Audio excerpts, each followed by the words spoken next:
Mic 1, mic test, mic test. Sounds like it's worked. Mic 3, mic 3. Mic 3.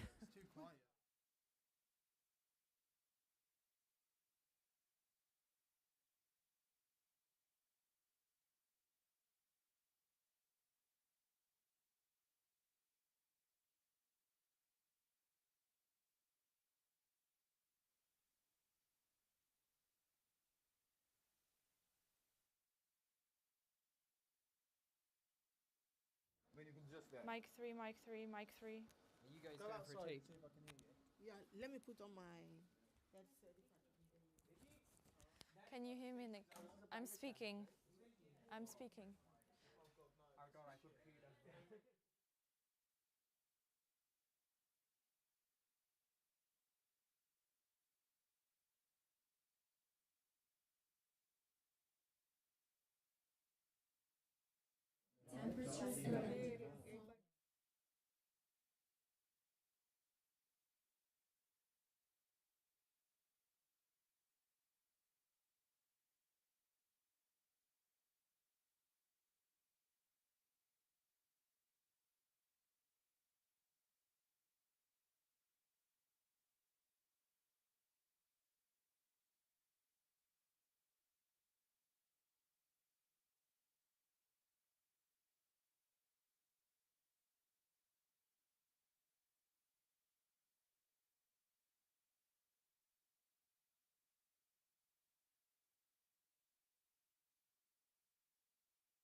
One, two, three, four. 1, 2, 3, 4.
Visha, I can't hear her.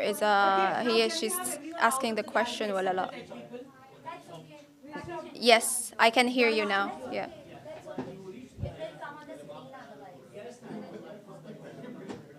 Okay, cool.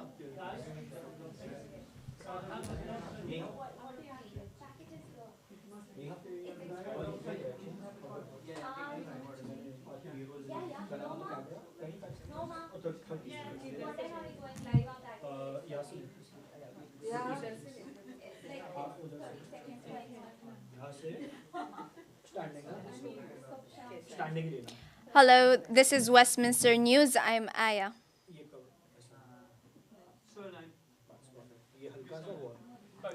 Okay.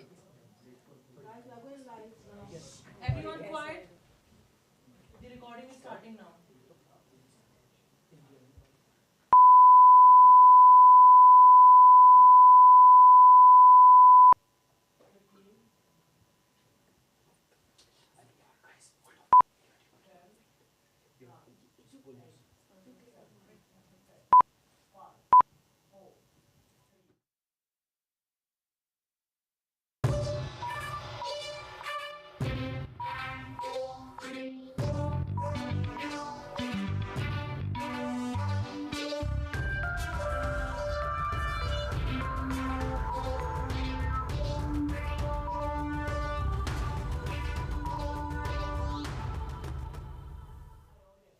Hello, this is Westminster News. I'm Aya Chung, and these are our top stories this afternoon. Home Secretary considers right-wing ideas to address immigration problem. Elderly people unlikely to get an ambulance during the Christmas NHS strike. Various sectors across the UK announce upcoming strikes during the festive season. For those who enter the country illegally, the Home Office considers imprisonment and prohibition in a research by a right-wing think tank. There are recommendations for tough steps to address the major issue for Tory voters. More from our correspondent Sania Patel. Detaining the immigrants and preventing them from settling in the United Kingdom, this is the conclusion of the study being done by the right-wing think tank called CPS and Suella Braverman, the Home Secretary, who wrote the beginning of the study.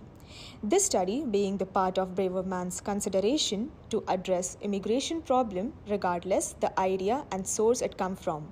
So the government is not following far right groups, If government is trying to go hard on those smugglers, who are using people's vulnerability to come into this country, they are right, So this idea can come up from anyone. Someone will do something to protect these vulnerable people, and we say, look, they are protecting these people, but the suggestion is from right wing, So I think this is not something which I would support. A question and concern have been raised by the legal representatives towards the government's ability to convert the study into a full-fledged legal law to stop the immigrants. Any ideas the Home Office have to introduce, it needs to be studied properly, and also know what is the implication of these ideas on all immigration rules or whether new bills, because we also have obligation under Geneva Convention, we have obligation under the Human Rights Treaty, we are members of the Geneva Convention, so we have to consider any new law that will not breach these immigration rules.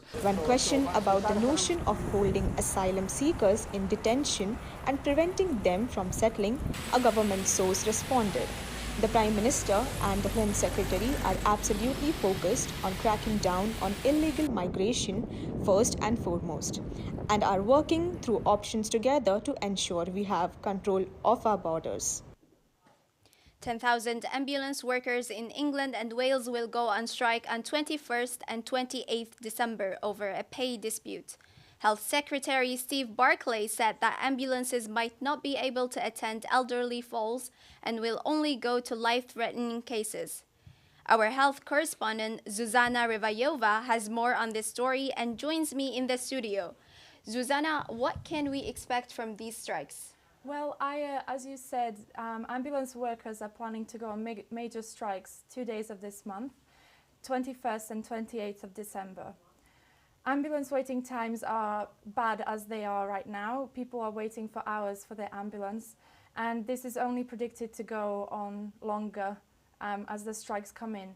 When it comes down to it, 999 operators will have to decide who gets medical attention and who doesn't. How will these decisions be made? The Health Secretary has said that the priority will be placed on Category 1 and Category 2 emergencies. These classifications are made by the health conditions that are life-threatening. So Category 1 and Category 2 are life-threatening health conditions. Cases like falls of elderly people will not be covered during the strike period. So we advise you to keep an eye on your elderly relatives, your neighbors, your family, your friends, and stay in touch with them. So what needs to be done to end the strikes? Well, the GMB Union National Secretary said that the government could stop this strike in a heartbeat if they wake up and start negotiating on pay. All the unions have asked for above-inflation pay rises. NHS staff have received a pay rise of about 4.75% with a guarantee of £1,400 a month for their staff members. The Health Secretary has said that their demands are just not affordable for the government. Thank you, Zuzana. Bedfordshire police have arrested the 28-year-old man who threw an egg on King Charles outside Luton on Tuesday. Bedfordshire police refused to disclose the name of the suspect.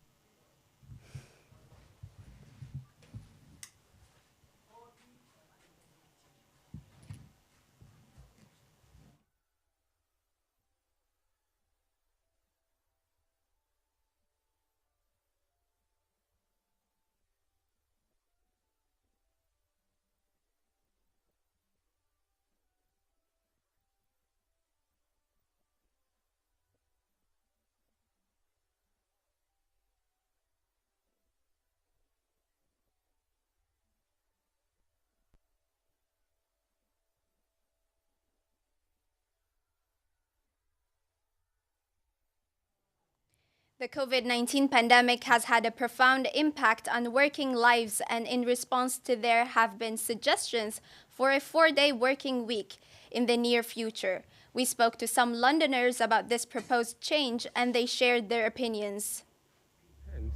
Because I feel like if people are interested in doing more hours and you are cutting it, then of course it's going to negatively impact some people who want to put in more hours. So then that means your income is going to be cut short here, because then if you are giving me 4 days and I feel like I can do 6 days, then of course you are really hurting my pockets.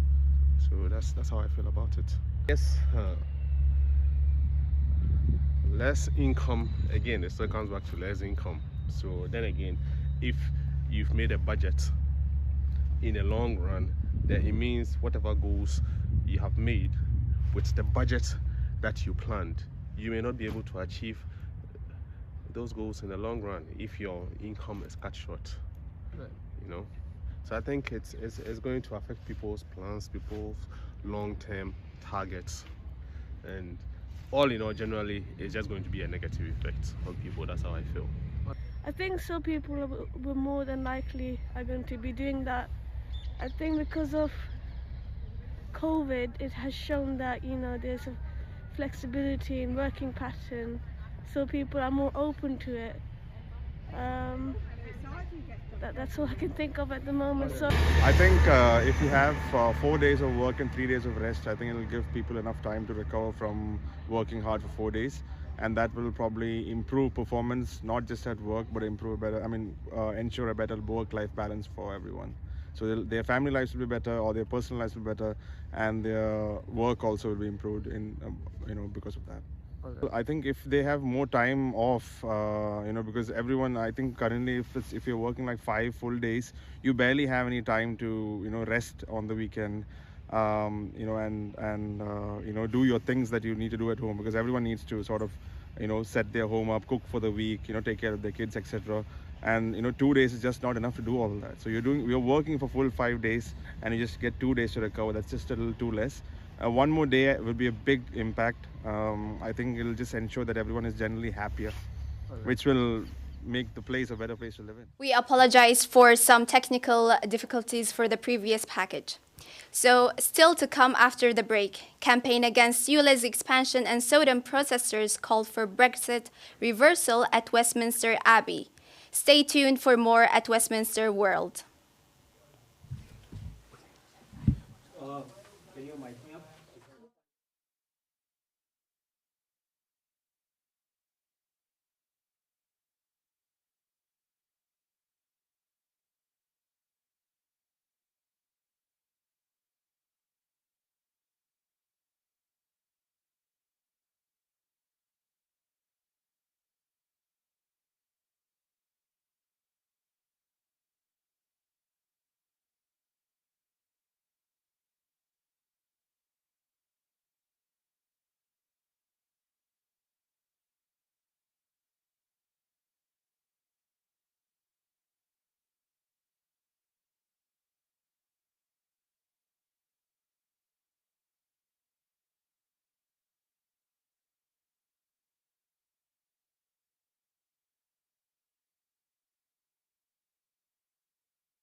Yeah. Hello and welcome back to Westminster News. This is Murtaza Mukadam with you, and some top news story for today is our campaign against ULEZ expansion. Warm hubs coming to Harrow this winter. Soden protesters call for Brexit reversal at Westminster Abbey. London Mayor Research Sadiq shows Khan that has ULEZ announced zone that has cut London's CO2 ultra-low emission zone will be extended to cover the whole of Greater London from August 2023. pounds per The year £12 raised through the charges. Not everyone is benefiting from the scheme. In 2023, the ULEZ zone is set to expand even further, covering most of Greater London, which could have a negative impact on many local families and businesses. London Mayor Sadiq Khan has announced that London's ultra-low emission zone will be extended to cover the whole of Greater London from August 2023. The £12.50 charge will apply to all non-compliant vehicles. The move comes despite 80% of consultation respondents rejecting the idea. Members of Action Against ULEZ expansion are banding together to fight back. They say those living on borders between London and the home counties will have commutes, social lives and work upended, as they can neither afford to comply nor can they afford new vehicles. A couple of years ago, I bought a nice car for £8,000, a diesel on advice of Sadiq and the government. The car was bought because it had an eco-diesel engine and stop-start technology. Now it's saying it isn't compliant. Not only am I being told to scrap it for £1,000, I was given bad advice that is set to put me in severe financial hardship and a lot of debt. We are talking thousands. I just cannot afford this. The stress and anxiety this is causing me and my family is unforgivable. I can't afford a new car. I don't get benefits, so will not get help with the scrappage scheme. My car has just flew through its MOT. It's a perfect car, nothing wrong with it. Emissions are actually low, as stated by my mechanic. If the ULEZ does expand, I'll have to give up going to a lady in her 90s who relies on me for help. I go 6 days a week. I do all her caring and personal needs. I bathe, dress, feed, etc. Plus I spend time with her, which is important for her mental health. I'll not be able to afford to drive to mine from Bromley to Beckenham to care for her, and thus it breaks my heart, and we've both bonded, and I think the world of her. I'm currently a security guard, and I've been looking for a job that would help me be more active with both my physical and mental health. Yesterday, a friend who is aware of my situation offered me a job that would have been ideal, even though it was slightly less money. Unfortunately, I couldn't take the job, as it's just within the ULEZ, which would be an extra £3,500 per year I'd have to find. The Mayor says the existing zone has been transformational, cutting toxic fumes in the capital by more than half. TfL say only 200,000 non-compliant cars who drive in London daily will be affected. The Mayor has expressed his desire to deliver cleaner air to 5 million more Londoners, but 10,000 disgruntled people have joined the Action Against ULEZ Expansion Facebook page. The head of the campaign says they're just getting started. After the UK has raised its energy price cap by 80% on the 1st of October, charities, councils, community groups and some businesses across the UK are opening up warm banks this winter to help people survive. Our reporters Janisha and Karen have more. Temperatures in London are falling, but the energy costs are rising for households. The soaring prices have prompted concerns that some people may resist using their heating, even during the unseasonably cold temperatures expected this week. Charities, councils and community groups across the UK have opened warm banks, helping people survive this winter and providing them with comfort. Leisure centres and churches are among the warm hub and spaces provided in association with the Harrow Council. We visited Sangat Centre and St. Michael and All Angels Church today to know more about how they have set up warm hubs and what are they exactly providing to these people to help them get through this tough period. We found out that the cost of living is going sky high. When we found out people can't afford to pay gas bills, electricity bills, we thought of warm bank. That was the purpose, so that people don't have financial difficulty. They can come here and have teas, coffees throughout the day. They can have hot lunch. Okay. They can meet their friends or play. Today we have musical entertainment. Okay. To be kept busy, keep out of mental health problems. That what we're trying to do. First day we had about 22 people. And now it's going to 45 plus. That is increasing, yes. Right? As people find out about it, the numbers go up. The situation at the moment is very hard, for the old people to keep warm in the house because of the high energy bill. So we are so grateful to Kantibai that he has managed to open this center for up to the end of March. So, it's from Monday to Friday. You can see so many people coming and, having good time.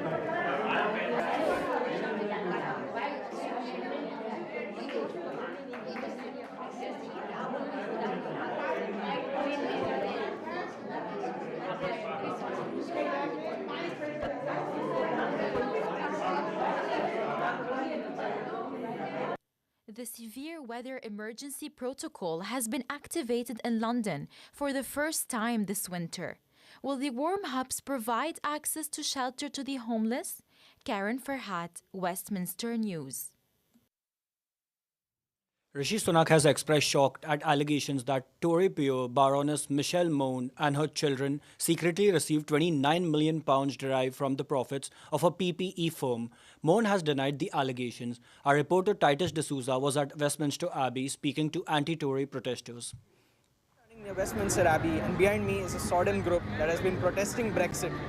They believe that the government has been unfair in voting for Brexit and that Brexit has damaged the British economy. I'm going to be talking to representatives of this group to learn why they're protesting and for how long they've been doing it. So originally we were here protesting against Brexit, but the whole thing has become that much bigger now. We have a corrupt and deceitful government in office and they need to be removed. But we're here trying to hold them to account as much as possible. Well, yes, this government, they lied to the country to get Brexit done. They lied about PPE. They've been awarding their friends, their family, their mates with pubs contracts, PPE contracts, which runs into tens of billions of pounds. And that's our money, that's our taxes, and we want it back. What we're doing today is what we've been doing for the last 4 or 5 years, protesting against the madness of Brexit and what it's done to our country. Our country's only just beginning to wake up to the reality of the Brexit cost.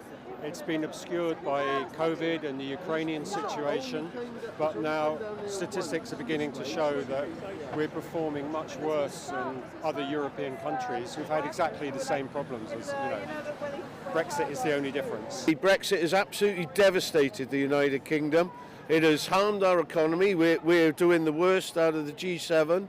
No matter what these Tories tell you, they will sell sand to the Arabs. They are liars. They are cheats. They are charlatans. They are fraudsters. They are thieves. And that's our government. With protests against Brexit only seemingly continue to grow, it remains to be seen what moves the government will take in response to these protesters. For now, all we can do is wait and watch. This is Titus D'Souza with me, Chittar, behind the camera from Westminster World. And now for some entertainment news with Melina Sharon. Issue, the jingle by Mariah Carey is back to #1 on Billboard Global 200 chart this year, with 64.5 million streams and 8,000 sales globally in the tracking week of November. The song have arrived in 1994 on Carey's album and since have become an iconic holiday theme track. Notably, the song topped the chart 1 week earlier this year on the December. The sequel to the 2009 record-breaking movie Avatar will hit the cinemas next week. I'm a warrior like you. I'm supposed to fight. Protect the people.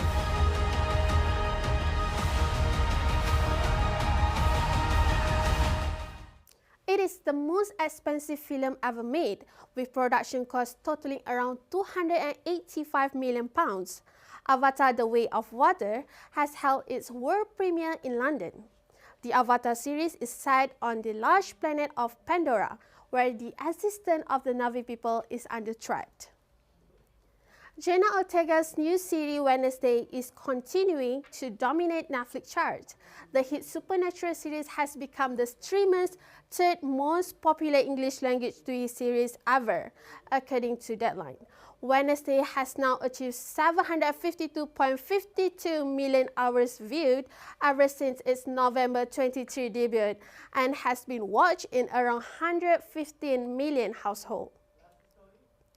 Big Hit Music made it clear that no formal event of any type will be held on the day of Jin recruiting.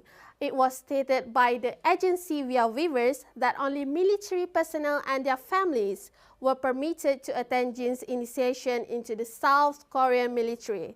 To avoid crowding, Big Hit Music urged fans to refrain from visiting the site. Thank you and goodbye. Now with the weather forecast with Noor Ghanem.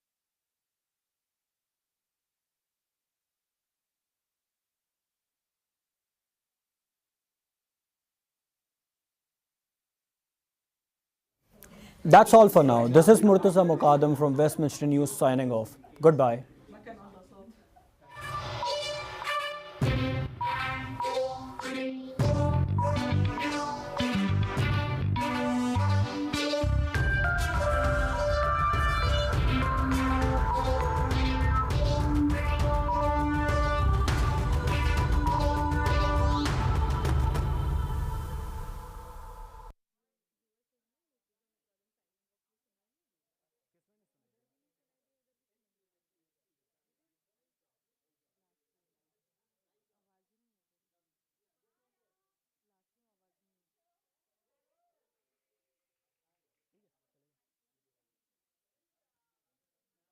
so much.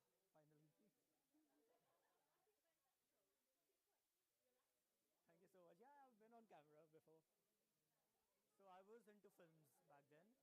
So I was into movies back then. I used to act on camera. So yeah. Yeah, which is why it's not like, very, for me it's, yeah. I'm prefer being calm on camera.